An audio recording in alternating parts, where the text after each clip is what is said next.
नमस्कार, मैं हूं नेहा परिहार और आप देख रहे हैं हमारा स्पेशल शो, जहां पर हम आज बात करने वाले हैं एक ऐसी शख्सियत से जिन्होंने अपने जज्बे और जुनून से सभी को अपना दीवाना बना दिया है और एक ऐसा मुकाम हासिल किया है कि सभी के लिए प्रेरणा बन गई है। आज हमारे बीच स्टूडियो में मौजूद हैं साक्षी होलकर, जिन्होंने न सिर्फ इंदौर शहर का नाम रोशन किया है बल्कि बॉलीवुड में भी अपनी आवाज से सभी को दीवाना बना दिया है। साक्षी कई भाषाओं में गाने गाती हैं। वैसे तो बहुत सारी ऐसी दिलचस्प और मजेदार बातें हैं जो हम आज आपके साथ साझा करेंगे, तो बिना देर किए मिलवाते हैं आपको साक्षी होलकर से। हेलो साक्षी, स्वागत है आपका। आपका इंदौर से लेकर मुंबई तक का जो सफर था वो कैसा रहा? कैसे आपने अपने सपनों को इतनी ऊंची उड़ान दी? एक्चुअली सबसे पहले इंदौर से बॉम्बे तक का सफ़र मैं कहती हूँ बहुत खूबसूरत था, क्योंकि और अभी भी जर्नी स्टार्ट है, अभी जर्नी रुकी नहीं है, थमी नहीं है। तो बहुत खूबसूरती से लाइफ एक सर्कल की तरह बनी है। काफ़ी चीज़ें ऐसी हुई मेरे साथ जो इंदौर में मैंने कभी जहाँ सोचा था कि काश मैं इस मंच पर परफॉर्म कर पाऊँ या काश मैं इस कंपटीशन का हिस्सा बनूं। आज इंदौर में जो भी लोकल शोज़ होते हैं या एमपी में जो भी शोज़ होते हैं, वहाँ पर कई बार मुझे एज अ जज बुलाया जाता है उन्हीं शोज़ में जहाँ पर मैं कभी गाना चाहती थी।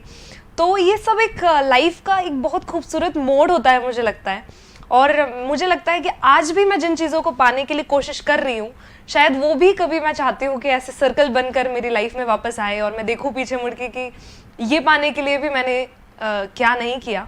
तो इस तरह से एक खूबसूरत सी जर्नी है। इंदौर में मेरी फैमिली में मेरे पापा गाते थे, तो उनसे ही मुझे ये हेरिटेज में मिला, और ये सिंगिंग जो हुनर है ये मुझे उन्हीं से मिला। और फिर न उस चीज़ को मैंने प्रैक्टिस करते हुए आज मैं जो हूँ पापा की वजह से हूँ, मेरी फैमिली की वजह से हूँ। साक्षी, आपने जब आप छोटे थे तो आपको कब ऐसा एहसास हुआ कि आपको सिंगिंग करना चाहिए, आपको इस फील्ड में अपना करियर बनाना चाहिए? एक्चुअली मैंने जिस एज से स्टार्ट किया तब बच्चा सिर्फ मज़े के लिए जो होता है ना, जैसे खेलना होता है कि बच्चे को खेलता होता है बच्चा, लेकिन उसे पता नहीं होता है कि आउटडोर गेमिंग्स का क्या फ़ायदा है, उसे सिर्फ मज़ा आ रहा होता है खेलते टाइम। तो बिल्कुल सेम वैसा था कि मैं सिंगिंग करते हुए मुझे सिर्फ अच्छा लगता था, मुझे पता नहीं था कि इससे क्या फ़ायदे हैं या क्या क्या हो रहा है मेरी लाइफ में। मैं सिर्फ मंच पे चढ़ जाती थी और गाती रहती थी। So credit goes to my father. उन्होंने प्रोफेशनली मुझे हमेशा से वो चाहते थे कि मैं एक प्रोफेशनल सिंगर बनूँ, एक प्लेबैक सिंगर बनूँ, मेरी फिल्म्स रिलीज़ हों, ये सब उनके सपने थे। और बस उन सपनों को पूरा करने के लिए आज जो कुछ भी मैं कर रही हूँ वो होता जा रहा है मेरी फैमिली के कारण, जो सपोर्ट मुझे मिला। अच्छा, आपके जैसे आपने बहुत छोटी उम्र से सिंगिंग की शुरुआत कर दी थी, तो सिंगिंग की वजह से आपका जो एजुकेशन है वो कहाँ तक प्रभावित हुआ? एक्चुअली हाँ, ओब्वियसली जैसे हम किसी लाइफ में किसी भी एक ही चीज़ पर हम 100% दे सकते हैं या एक ही चीज़ पर हम फोकस कर सकते हैं। तो सिमिलरली मेरे साथ एजुकेशन का थोड़ा ऊपर नीचे होता था कई बार। जैसे एग्जामिनेशन, मुझे आज भी याद है, काफ़ी सारे इंसिडेंट्स ऐसे थे कि इंसिडेंट्स के एक्चुअली मुझे जो फर्स्ट ब्रेक मिला उस दिन, उसके कुछ 3 दिन बाद मेरी एग्ज़ाम थी बोर्ड्स की, और मैं बॉम्बे में थी और इंदौर में मेरी एग्ज़ाम्स होने वाली थी। और मुझे याद है मैं नोट्स लेकर गई थी, और होटल में बैठ के मैं प्रिपरेशन कर रही थी। फ़्लाइट में मैं एयरपोर्ट पे मैं पढ़ रही थी आते टाइम। तो मतलब बहुत असमंजस रहता था कि मैं खुशी मनाऊँ, गाऊँ या पढ़ाई करूँ। सो मुझे लगता है ये सारी एक अच्छी यादें रहती हैं लाइफ में, लेकिन मैंने दोनों लकीली मैनेज कर लिया। मेरे स्कूल सपोर्टिव था, मेरा स्कूल श्याम चंचलानी सर से मैं स्कूल में म्यूज़िक सीखती थी, तो उनके साथ भी मेरे काफ़ी अच्छे मोमेंट्स हैं। तो मेरे ख्याल से सारी एक मेमोरीज ही होती है लाइफ में। आपने अपने पापा के अलावा किससे संगीत की शिक्षा ग्रहण की? जैसे कि आपने बताया आपके पापा भी अच्छे सिंगर हैं। बिल्कुल। और उनके अलावा आपके जो प्रेरणा के स्रोत हैं वो कौन है? मेरे फर्स्ट जो गुरु हैं वो तो मेरे पापा ही हैं, उन्होंने सिखाया। उसके बाद मैंने क्लासिकल ट्रेनिंग मिसेस शोभा चौधरी मैम से ली इंदौर में। उसके बाद स्कूल में मैं श्याम चंचलानी सर से सीखती थी। बस बिल्कुल वैसे ही उसके बाद मुझे लगता है उसके बाद आइडल्स किया, जब मैंने इंडियन आइडल में भी मैं थी। तो उसके बाद से थोड़ा कंटिन्यूटी कम हो गया मेरा इंदौर में सीखने का। उसके बाद मैंने अपने अनुभव को ही अध्यापक बना लिया। जो भी मैं सीखती थी हर दिन मैं सीखती हूँ अब, हर पल मैं सीखती हूँ, हर इंसान से मैं सीखती हूँ, तो मैं अपने आप को लकी मानती हूँ। इंडियन आइडल का जो आपका सफर था वो कैसा रहा और उसके बाद आपके जीवन में क्या टर्निंग पॉइंट आए? इंडियन आइडल एक बहुत बड़ा मंच था मेरे लिए, क्योंकि इंडियन आइडल मतलब जब मैंने ऑडिशंस दिए थे, मुझे याद है मैं 14 साल की थी, और वो एज मतलब उस टाइम मैं फुल प्रिपेयर थी कि मुझे ना मतलब करना है इंडियन आइडल्स। चाहे मुझे कुछ नहीं पता था, कुछ पार्शलिटी, लोग कहते हैं पार्शलिटी होगी, कुछ ये होगा वो होगा, बट मेरे दिमाग में ऐसा कुछ भी नहीं था। आपके अंदर जुनून था? मेरे अंदर सिर्फ जुनून था, मुझे सिर्फ आइडल दिख रहा था, सोनी टीवी दिख रहा था और मैं दिख रही थी। टीवी पे आना है बस। तो मुझे टीवी पे आना था और मुझे आवाज़ सुनानी थी वर्ल्ड को कि मैं हूँ, और बस मैं ये जज्बे को लेके बचकानी से हरकत करके, और मैं मतलब मस्ती मजाक में मैंने ऑडिशंस के लिए अप्लाई कर दिया। और मुझे अभी भी याद है जब मैं ऑडिशन देने गई थी, तो तब छोटे होते हैं ना बच्चों को, ऐसा लगता है कि मैं कुछ खाऊंगी तो मेरा गला ना बैठ जाए, तो मैंने ना उस दिन, मुझे अभी भी याद है, कुछ नहीं खाया। ओके। और हमारा ऑडिशन सुबह 8 बजे से रात की 10 बजे तक था, तो मैंने सुबह कुछ नहीं खाया, सुबह से कुछ नहीं खाया, और जुनून था, ऑडिशन दे दिए और सिलेक्शन भी हो गया। 10 ऑडिशंस होते हैं जो रियलिटी शो में, 10 ऑडिशंस ऑफ स्क्रीन होते हैं। जो ऑडिशन सबसे मेन होते हैं, जो ऑन स्क्रीन दिखाए जाते हैं वो तो इजी हैं, लेकिन उसके पहले जो ऑडिशंस होते हैं वो बहुत टफ होते हैं। तो उन सारे ऑडिशंस में मैंने क्लियर कर लिया और मैं बहुत खुश थी।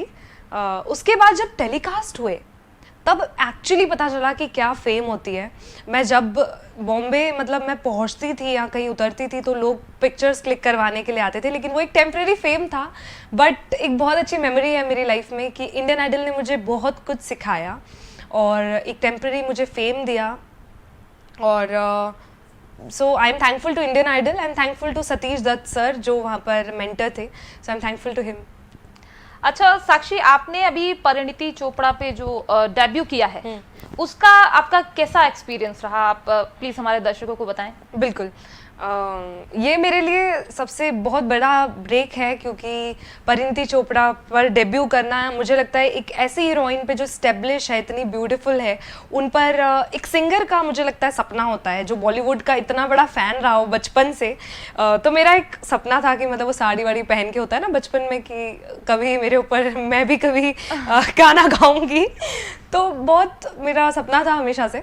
और जब ये चीज़ फाइनलाइज हुई कि मुझे जब मैसेज आया, सनी इंदर सर ने म्यूज़िक दिया है इस फिल्म में और इस गाने का, और लिरिसिस्ट हैं कुमार सर, तो जब मुझे इंदर सर का मैसेज आया कि साक्षी तुम्हारी आवाज़ फाइनलाइज है परिणीति के लिए, परिणीति पे तुम्हारी आवाज़ जम रही है और रिबुदास सर वही रख रहे हैं अपनी फिल्म में, तो उस टाइम मैं आज भी मतलब अभी भी मुझे याद है कि मैं इतना इमोशनल हो गई थी। मतलब मैंने 2 मिनट के लिए I just closed my eyes and मैं सोच रही थी वाओ। सो वो एक बहुत अच्छा मोमेंट था और गाना बहुत अच्छा अभी आउट है, आप सब लोग सुन सकते हो, मेरे चैनल पे भी आप देख सकते हो। World the biggest thing is the girl on the train world में फर्स्ट ट्रेंडिंग पर आ गई है। सो मैं लकी मानती हूँ और मैं थैंकफुल हूँ अपनी फैमिली और भगवान को कि जिनकी वजह से ये सब हो रहा है। अच्छा साक्षी, आपने तेलुगु फिल्मों में भी सिंगिंग की है, तो ऐसा कौन सी आपकी पहली मूवी थी या पहला सॉन्ग था जो आपने इतने बड़े बैनर पे या फिर इतने बड़े प्लेटफॉर्म पे आपने जी किया था? तो वो ऐसा पहला कौन सी मूवी थी? पहली मूवी जो थी मेरी वो नागार्जुना सर के लिए थी। शहनाई बजे गाने का नाम था और फिल्म का नाम था ऑफिसर फिल्म का नाम था। और राम गोपाल वर्मा जी के साथ मैंने तेलुगु मूवीज़ कम से कम 5 से 6 मूवीज़ मैंने उनके साथ की। तो कभी सोचा नहीं था मतलब मैंने कि तेलुगु इंडस्ट्री में मुझे अपना वोकल्स देने का मौका मिलेगा, लेकिन जैसे कहते हैं म्यूज़िक की कोई भाषा नहीं होती, कोई परिभाषा नहीं होती, तो बिल्कुल वैसे ही जब मुझसे कहा कि आप गा पाओगे, आप ट्राई करोगे, तो मैंने कहा बिल्कुल 100% I would like to try for any another language. तो सबसे पहला गाना मैंने उनके लिए गाया और काफ़ी अच्छा रिस्पॉन्स मिला पब्लिक का, सो आई एम थैंकफुल। तेलुगु के अलावा और हिंदी के अलावा कौन कौन सी भाषाओं में, वैसे तो मैंने बता ही दिया है आप सभी लोगों को कि इन्होंने कई भाषाओं में गाने गाए हैं, लेकिन इनके मुंह से भी सुनते हैं कि इन्होंने किन किन भाषाओं में अपनी आवाज़ सुनाई है। बिल्कुल, तो मैंने हिंदी, इंग्लिश, पंजाबी, तेलुगु, कन्नड़, तमिल और Kashmiri. Oh wow, that's great. Kashmiri और कोरियन भी मुझे थोड़ी थोड़ी, नेपाली, तो ये सब भी मैं गाती हूँ। सो आई एम थैंकफुल कि मुझे ऐसा मौका मिलता गया, और मतलब कभी मैंने ऐसे सोच के नहीं किया, लेकिन मौके आते गए और मैंने किसी मौके को मना नहीं किया। मुझे भरोसा है कि नहीं, मैं अगर ये काम मेरे पास आया है तो मुझे लगता है कि करूँगी मैं। हाँ, मैं कर सकती हूँ। एक एबिलिटी लगती है जब तो मैं हाँ कह देती हूँ, और बस इसी तरीके से सब होता जाता है। तो मेनली आपने जो हिंदी और तेलुगु, ये 2 लैंग्वेजेस में सबसे ज्यादा सॉन्ग्स गाए हैं आपने? हाँ जी, हाँ जी। इसके अलावा पंजाबी में भी? हाँ, पंजाबी में भी गाए हैं। अच्छा, आपके अपकमिंग प्रोजेक्ट्स के बारे में आप थोड़ा सा बताएंगे? हाँ, ज़रूर। एक्चुअली अभी कुछ, मैं ऑब्वियसली कॉन्फिडेंशियल हैं चीज़ें, लेकिन मेरी एक खुद का एक सॉन्ग है पल कोई हो, जो कि आइडल्स में बहुत मुझे मैसेजेस आज भी यूट्यूब और इंस्टाग्राम सब पर मैसेजेस आते हैं कि आप कब रिलीज़ करोगे, तो मैं उसको बहुत जल्द रिलीज़ करने वाली हूँ अपने चैनल पर, आई थिंक 1-1.5 महीने बाद। आप उसकी 2 लाइनें हमारे दर्शकों को अगर सुनाना चाहें?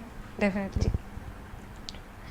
पल कोई हो तुम रहना साथ, बातें हो या रातें तुम रहना पास, पल कोई हो तुम रहना साथ, बातें हो या रातें तुम रहना पास, वो बातें थी गजब की, वो रातें थी अजब सी, हम दोनों के बीच, हम दोनों के बीच, हम दोनों के बीच, हम दोनों के बीच। बहुत शानदार, बहुत ही प्यारी आवाज़ है आपकी।